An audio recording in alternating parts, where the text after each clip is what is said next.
Hi friends, నేనైతే ఇప్పుడైతే popcorn చేస్తున్నా మా పిల్లలకు ఈవినింగ్ స్నాక్స్ కోసమని. ఇవైతే బౌల్లో వేసేద్దాం. ఇప్పుడైతే కొద్దిగంత నూనె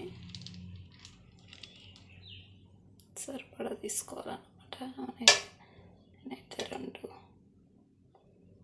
కప్పులు అయితే పోసేసిన నూనె.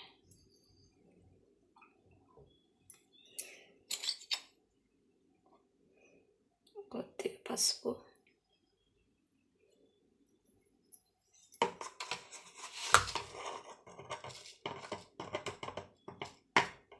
రుచికి సరిపడా సాల్ట్ అయితే మిక్స్ చేయాలి. మందంది ఏదన్నా పాత్ర, నేనైతే ఇప్పుడైతే పప్పు కుక్కర్ అయితే పెట్టేసిన. కొద్దిగా ఆయిల్ వేయాలి ఇందులో. ఇప్పుడైతే ఇందులో పాప్కార్న్ అయితే వేసేసిన. ఇప్పుడైతే పాప్కార్న్ అయితే రెడీ అయిపోయినాయి. బౌల్లో వస్తుంది. ఇంకైతే ఇప్పుడైతే పాప్కార్న్ టేస్ట్ చేసి చెప్తా ఎట్టుందా.